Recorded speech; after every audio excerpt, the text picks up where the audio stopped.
मुकेश और शारदा बहुत खुश थे आज और अपना सामान बांध रहे थे क्योंकि वे लोग शहर से गांव रहने जा रहे थे। जी हाँ, सही पढ़ा आपने।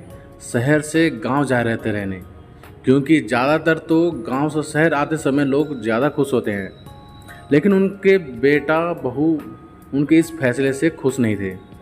वो उन्हें बहुत समझाने की कोशिश कर रहे थे।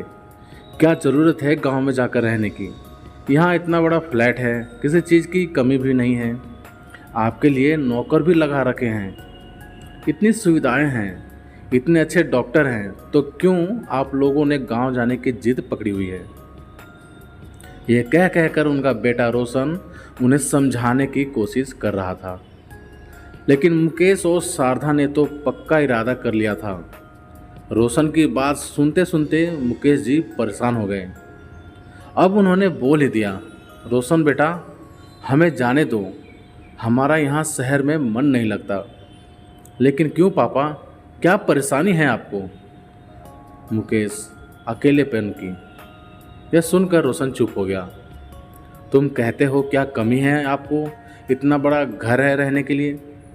तुम और बहू तो विदेश में रहते हो, 2 साल में एक बार आते हो, घर में 2-2 नौकर लगे हैं, लेकिन अब हम 2 लोगों का काम ही कितना है। आखिरकार क्या है शहर में, बताओ? ऊंची ऊंची इमारतें, भीड़ भरी सड़कें या शॉपिंग मॉल, और क्या है? अब यहाँ हमारा और रहने का मन नहीं करता, जहाँ अपनों के पास अपनों के लिए ही समय नहीं। ये तुम्हारा इतना आलीशान खाली फ्लैट हमें काटने को दौड़ता है। और सही कहूँ तो तेरी माँ की बीमारी का कारण अकेलापन है, जो दुनिया का कोई भी डॉक्टर ठीक नहीं कर सकता। तेरी बहन की भी शादी हो गई, वो भी अपने ससुराल की हो गई। पिछले महीने तेरी माँ कितनी बीमार थी, कई बार हमने तेरी बहन रितु को बुलाया कुछ दिन माँ के साथ रह ले, लेकिन बस 1 घंटे के लिए आई और हालचाल पूछकर चली गई। लेकिन अब क्या कहूँ, उसमें उसकी गलती नहीं। शादी के बाद तो लड़कियां अपनी गृहस्थी से बन जाती हैं, माँ बाप का हक ही नहीं रह जाता उन पर। मुकेश और शारदा पर बच्चों का बस नहीं चला और वो निकल गए गांव के लिए। दोनों बस में बैठे थे। जैसे ही शहर की भीड़ भाड़ खत्म हुई, खाली रास्ते और बड़े बड़े खेत दिखने लगे। शारदा पुरानी यादों में खो गई।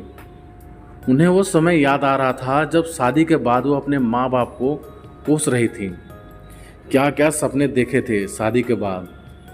तो गांव से शहर छुटकारा मिलेगा, किसी ऐसे घर में शादी करेंगे माँ बापा जो शहर में होगा, फिर शहर में जाकर रहूँगी। लेकिन शादी की तो वही गांव के मुकेश से। अब यहीं इसी गांव में पैदा हुई, यहीं मर जाऊंगी। शुरू में तो मुकेश को अपने पास भी नहीं आने देती थी। घर में भी सास न जेठानी किसी से भी नहीं बना पाई। मजबूरी में सास ससुर ने ही मुकेश को शहर में बसने के लिए कह दिया था। और आज वो दिन है जब ये शहर ही शारदा को काटने को आता था। अब इस शहर में उसका दम घुटने लगा था। यहाँ की हवा विषैली लगने लगी थी।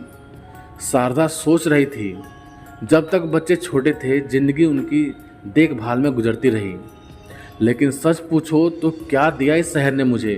भागती दौड़ती जिंदगी। गांव के इतने बड़े घर को छोड़ 2 कमरों का घर, बस हिसाब किताब और बिगड़े बजट को संभालने में ज़िंदगी गुजर गई। बस बच्चों को पढ़ा लिखा दिया, यही संतोष है। लेकिन सच कहूँ तो उससे भी क्या हुआ? बच्चे जितना पढ़ते चले गए उतना ही दूर होते चले गए। उनके आने की खबर गांव में पहले से थी। सास ससुर तो अब रहे नहीं, लेकिन बड़े भैया भाभी वहीं पर थे। उनकी कोई संतान न थी। शारदा के बच्चों को ही वो अपना मानते थे, उन पर प्यार लुटाते थे। शारदा फिर पुराने समय की यादों में खो गई। शारदा के दोनों बच्चे गांव में ही हुए थे।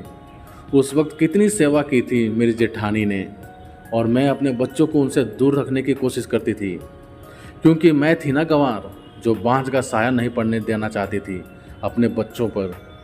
कितनी शर्म आ रही है आज मुझे, कैसे सामना करूंगी उनका, यही सब मन में चल रहा था। और हम लोग घर पहुंच गए। भाभी भैया ने उनका पूरे प्यार और सम्मान से स्वागत किया। दोनों बोले, बहुत अच्छा किया जो यहाँ रहने आ गए इस उम्र में। क्या रखा है शहर में? बोलते बोलते वो चुप हो गए, क्योंकि मैं थी ना सामने। मैंने कोई कमी थोड़े ना छोड़ी थी भैया की बेइज्जती करने में।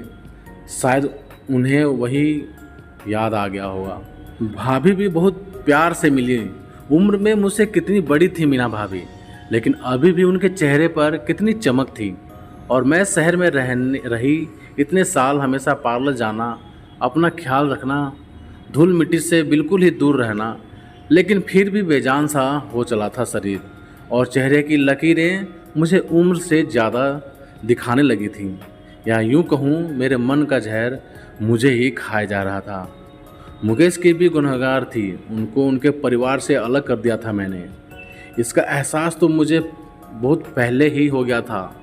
मुकेश ने कभी मुझसे कुछ नहीं मांगा, हमेशा मेरी खुशी को ही प्राथमिकता दी। लेकिन मैंने क्या किया, सीधे साधे से गांव के मुकेश को यहाँ की अच्छी ज़िंदगी को छोड़कर शहर के जाल में जाकर फंसा दिया। कितनी मेहनत की वहाँ मुकेश ने मुझे और अपने बच्चों को अच्छी ज़िंदगी देने के लिए। सच में बहुत अफसोस था मुझे इस बात का।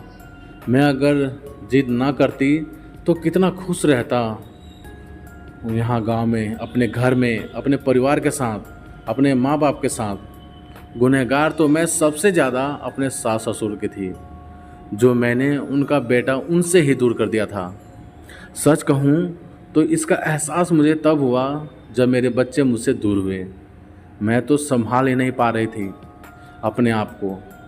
बच्चों की जुदाई और अकेलेपन ने तो मुझे पागल सा बना दिया है। अब क्या कहूँ, जो मैंने किया था वही समय ने मेरे सामने लाया। सच कहूँ तो असली गुनहगार तो मैं ही हूँ। अब कुछ दिन बीत गए थे वहाँ रहते रहते। वहाँ का वातावरण, ताज़ी हवा, अपनों का प्यार और लगाव सब ने असर दिखाना शुरू कर दिया था। शारदा की तबीयत पहले से काफ़ी बेहतर हो गई थी। 2 साल बीत गए उन्हें वहाँ, और शारदा को जेठानी के रूप में बड़ी बहन मिल गई थी। शारदा, कभी कभी बहुत अफसोस होता था उनके प्यार को पहले क्यों नहीं समझ पाई। शायद ये सब मैं पहले समझ जाती तो अफसोस करने को शायद कुछ रहता ही नहीं, ना मैं इतने लोगों की गुनहगार बनती। इसी बीच रोशन के आने की खबर आ गई। मैं बहुत खुश थी। रोशन इस बार गांव आया छुट्टियों में। वैसे तो वो कभी तैयार नहीं होता जल्दी गांव आने के लिए, लेकिन अब हम यहीं रहने लगे तो वो भी आया बहुत सालों बाद। और सच, पहले तो रोशन और उसका परिवार गांव आने के लिए तैयार नहीं था, लेकिन यहाँ की शुद्ध हवा, पानी, बाग बगीचे और हरियाली ने मन मोह लिया उनका भी। शारदा शहर में पले बढ़े मेरे बच्चे गांव आकर बहुत खुश थे, और रोशन मुझसे 2 साल बाद मिल रहा था। मुझे देखकर ही वो बहुत खुश हो गया। माँ तो पहले से बहुत स्वस्थ और खुश लग रही हैं। हम विदेश में जब रहते थे और आप लोग जब शहर में अकेले रहते थे तो हमें हमेशा आपकी फिक्र लगी रहती थी, लेकिन जब आप यहाँ गांव में सबके साथ रह रही हैं पिछले 2 सालों से, तो सच बताऊँ हम भी सुकून से हैं। आपके साथ साथ हमें बड़े पापा और मम्मी का भी प्यार मिल रहा है। मुझे तो एहसास ही नहीं था अभी तक कि उन्हें हमसे कितना लगाव है। सच में जीवन का असली मज़ा तो अपनों और अपने परिवार के साथ ही है। तो प्यारे दोस्तों, आप सबका इस बारे में क्या राय है, प्लीज़ कमेंट करके हमें ज़रूर बताना। और यदि ये कहानी आप सभी को अच्छी लगी हो तो लाइक करना, शेयर करना, और चैनल पर नए हो तो चैनल को सब्सक्राइब भी ज़रूर कर देना। तो चलिए दोस्तों, मिलते हैं आप सभी से एक और नई कहानी के साथ। तब तक ले जय हिंद, वंदे मातरम।